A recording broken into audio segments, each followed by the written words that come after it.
Si le plan interne, on a localisé les chefs de bande et les chefs de groupes armés, on les a identifiés, mais si vous faites l'obstacle, on va vous arrêter. Et l'affaire est bien partie. Mais les M23 menacent les Nations Unies, on ne fait rien.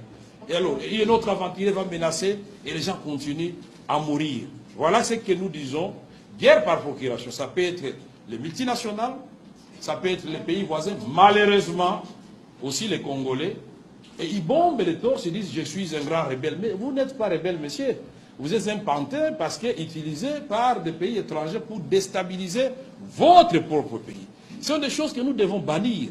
Et les Congolais, malheureusement, pour accéder au pouvoir, ils sont prêts à tout. Y compris les pactes avec le diable, il va le faire, pourvu qu'il ait le pouvoir. Mais vous allez régner sur qui? Je vous dis, le 23 août 2008, Oui. le président Kabila et Kagame, à travers les représentants. Oui. Ce qui est curieux du côté du Rwanda, c'est le chef d'état-major général de l'armée et le Qu'est-ce ministre de la Défense qui avait signé. Qu'est-ce qui est curieux dedans? Curieux, c'est de l'autre côté. La guerre par procuration. Quand nous disons la guerre par procuration, quand nous voyons les grands Zaïre devenir aujourd'hui les grands Congo, la République démocratique du Congo, peut-être vous ne réalisez pas, mais quand vous regardez ceci-là, on prend,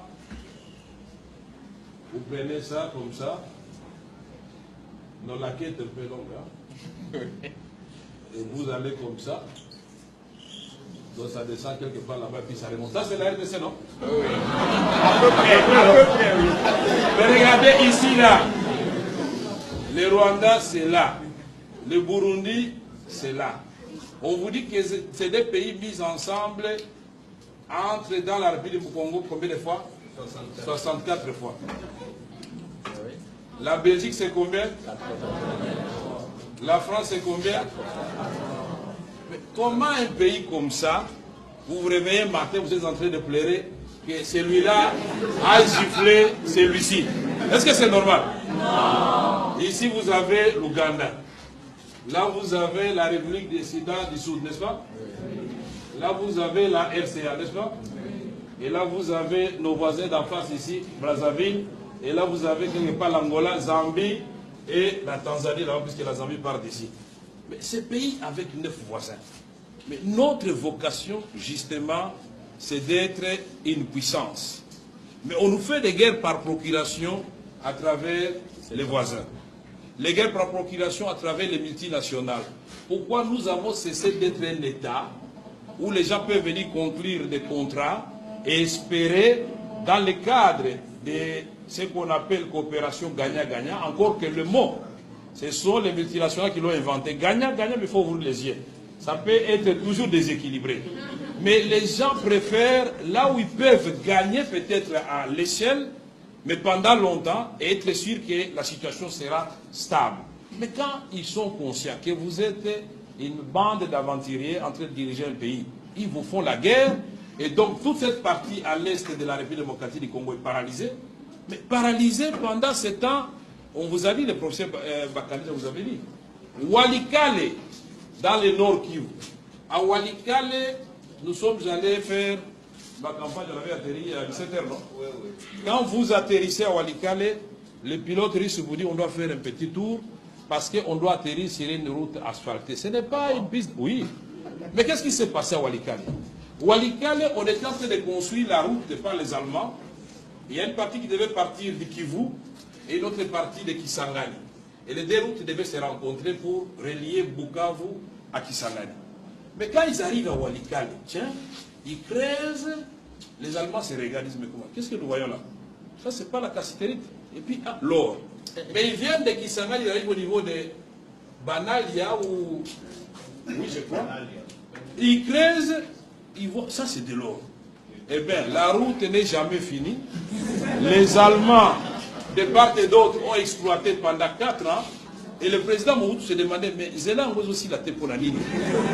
Et on va découvrir qu'ils sont en train d'exploiter. Donc la portion qui est restée ici, c'est ça qu'on appelle piste d'atterrissage. Ah bon?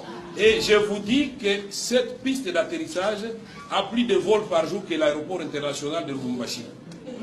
17 vols internationaux par jour. Donc les avions partent de Walikale, un bled perdu dans le circuit nord Kivu, où il n'y a ni eau, ni électricité, ni école viable, ni centre de santé. Mais chaque jour, vous avez 17 vols de Walikale vers Nairobi. Walikale, Entebbe au Kampala. Walikale, vous allez à Kigali. Walikale, Bujumbura. Mais là, ce sont des centres de transit. Mais ces avions Antonov amènent des minéraux. Et ces minéraux sont récupérés tout de suite là, puisqu'il y a des centres de négoce. Et les multinationales savent très bien, puisque quand on a fait la loi Dodd-Frank par le président Obama, l'administration Obama a fait la loi Dodd-Frank qui dit que toute multinationale américaine qui sera désormais citée dans un rapport comme exploitant les minéraux du sang à l'est de la République démocratique du Congo sera radiée et traduite en justice. Nous aurions voulu que les Canadiens fassent la même chose, les Belges, les Britanniques et les Français, les Australiens, tous ceux qui ont des multinationales qui viennent ici, le groupe Banro, il y a tout un tas d'entreprises qui prolifèrent. La guerre par procuration, l'armée américaine, depuis l'aventure de la Somalie, ils ont dit non, non, on ne vient plus en Afrique, formons quelques États en Afrique qui vont commencer à faire la guerre à notre place. Puisque qu'est-ce qui s'est passé en Somalie? Ils viennent débarquer en Somalie, oubliant la géopolitique et la sociologie et l'anthropologie. Ils débarquent, il y a des groupes armés, mais quand ils descendent, on prend 3 Américains qu'on tue de façon brutale, mais tous ils sont terrorisés, ils ratent et la guerre a pris fin. C'est pourquoi nous avons dit au secrétaire général, c'est bien d'amener une brigade d'intervention à l'est de la République démocratique du Congo. Mais quand vous voyez du nord Katanga, de Tanganyika, jusqu'à Dungu en province orientale, donc à la frontière du Soudan, mais c'est un territoire plus grand que l'Europe occidentale. Mais comment pensez-vous que 3000 hommes vont se déployer ici et réussir là où 17 000 hommes, 18 000 hommes de la MONUSCO n'avaient pas réussi? C'est pourquoi il faut prendre des précautions. Parce que dans l'État, on avait eu Artemis dans l'Itourie avec la France. C'était des coupes chirurgicales. Pendant 3 mois, ils ont terminé le travail. Pourquoi? Parce que si le plan interne a créé un minimum de consensus, si le plan interne, on a localisé les chefs de bande et les chefs de groupes armés, on les a identifiés, mais si vous faites l'obstacle, on va vous arrêter. Et l'affaire est bien partie. Mais les M23 menacent les Nations Unies. On ne fait rien. Et alors, un autre aventurier va menacer et les gens continuent à mourir. Voilà ce que nous disons. Guerre par procuration, ça peut être les multinationales, ça peut être les pays voisins, malheureusement aussi les Congolais. Et ils bombent les torses, ils disent je suis un grand rebelle. Mais vous n'êtes pas rebelle, monsieur. Vous êtes un pantin parce que utilisé par des pays étrangers pour déstabiliser votre propre pays. Ce sont des choses que nous devons bannir. Et les Congolais, malheureusement, pour accéder au pouvoir, ils sont prêts à tout. Y compris les pactes avec le diable, il va le faire pourvu qu'il ait le pouvoir. Mais vous allez régner sur qui? Voilà. Il y a un deuxième plan qui est venu, mais qu'on n'a jamais vu, un accord qui a été signé entre le président Kabila et le président Kagame. Pour outrepasser tous les volets. Ce n'est pas sérieux ce que vous dites, monsieur Kamere.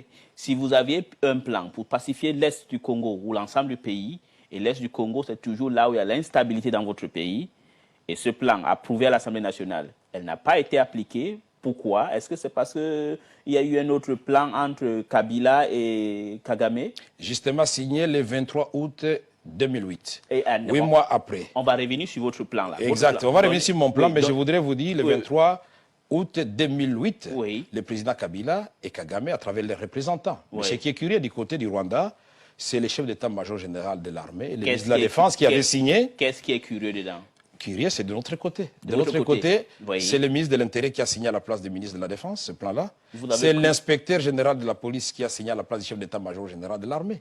Donc ça veut dire que de votre côté, vous n'étiez pas sérieux, du côté rwandais, il était sérieux. C'est ce que vous voulez dire? Ça, moi, je n'entre pas dans ce qui se passe du côté du Rwanda, mais les personnes attitrées ont engagé l'État dans les domaines de la défense et de la sécurité. Selon vous, pourquoi, de votre côté, il n'y a pas eu ce sérieux qui a mis le Rwanda?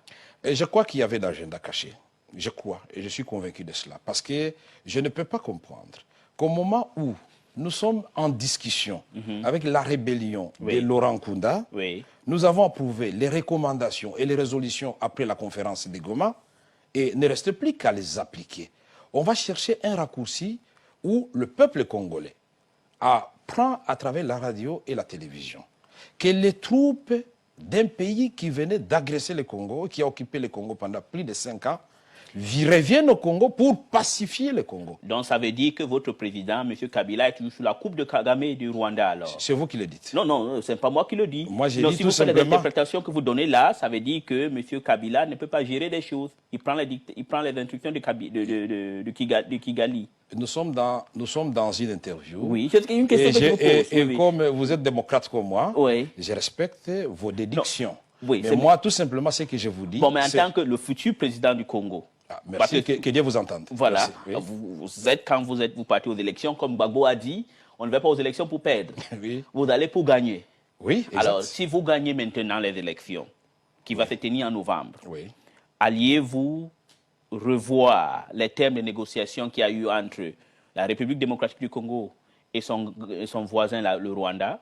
Absolument. Je dirais au président Paul Kagame que nous avons besoin de la paix au Rwanda, la paix au Congo. Je dirais au président Museveni de l'Ouganda que nous avons besoin de la paix en Ouganda et la paix au Congo. Le Congo, c'est un géant.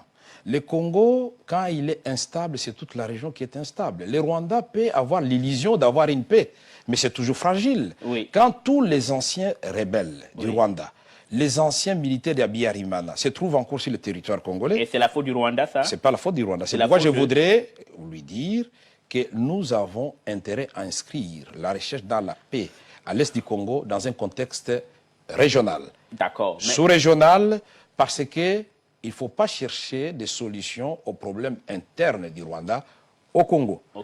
Parce que les génocides de 1994, oui, c'était entre les Hutus et les Tutsis. Oui. C'est toujours la communauté internationale, au nom du droit humanitaire, qui avait demandé aux Zaïre de l'époque de Mobutu d'ouvrir les frontières. Oui. Et nous avons accueilli chez nous 2 millions de réfugiés rwandais, parmi lesquels, malheureusement, les ex-FARC Interamwe, qui étaient armés.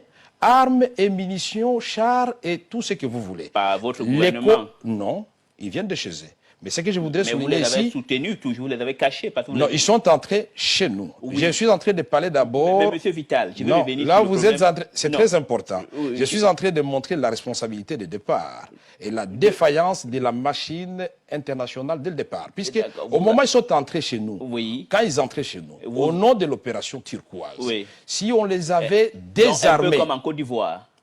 Un peu comme en Côte d'Ivoire, je ne connais pas très bien la question de la Côte d'Ivoire, mais maintenant ici je parle de la RDC. D'accord. Je voudrais dire, si à ce moment-là, vous évitez ça. Bon, si à ce moment-là, on avait désarmé oui, les militaires de Abiyarimana, oui, il n'y aurait pas eu de problème après. Si à ce moment-là, donc il y a déjà la responsabilité dès le départ. Mais malgré ça, à l'époque de Mobutu, il y a de mauvaises choses. Il y avait eu tripartite, et c'est Kengo, l'actuel président du Sénat, qui était Premier ministre. Il y a eu des résolutions pour dire ces gens, on les éloigne à 150 km de leurs frontières en attendant d'organiser leur retour et que les HCR les encadrent. C'est la communauté internationale qui a dit qu'il n'y avait pas de moyens. La communauté internationale a organisé le désordre dans votre pays. J'ai dit que la machine onusienne, à ce moment-là, a prouvé sa défaillance. Donc l'ONU n'est pas une organisation honnête, alors. Donc ça crée des problèmes. Non, je vous pose si vous dites ça que... Ça, c'est une déduction dangereuse. Vous pouvez être honnête et avoir des défaillances. Non, je peux être honnête. Non, je vous pose la question sur l'ONU. Est-ce que vous êtes content de ce que l'ONU fait chez vous? Oui ou non? J'ai dit oui et non à la fois. Oui et non, pourquoi? J'ai dit non, puisque dès le départ, on pouvait arrêter ce drame. J'ai dit oui, parce que je dois reconnaître, sans la présence des Nations Unies, ça allait être pire. Ça allait être pire. Et je suis mieux placé pour le dire, puisque j'étais commissaire général du gouvernement chargé du processus de paix. D'accord. Avant cela, j'étais chargé des relations avec les Nations Unies. Brilliant. Mais il y a un autre problème, monsieur Vital Kamerhe. Vous passez votre temps à accuser le Rwanda. Eux, ils ont la croissance économique, ils sont stables, mais vous êtes dans le désordre. L'Est du Congo, c'est le grand insécurité. On viole les femmes chaque jour. Qu'est-ce qui se passe? Vous étiez là. Exact. On a violé les femmes quand vous étiez. Exact.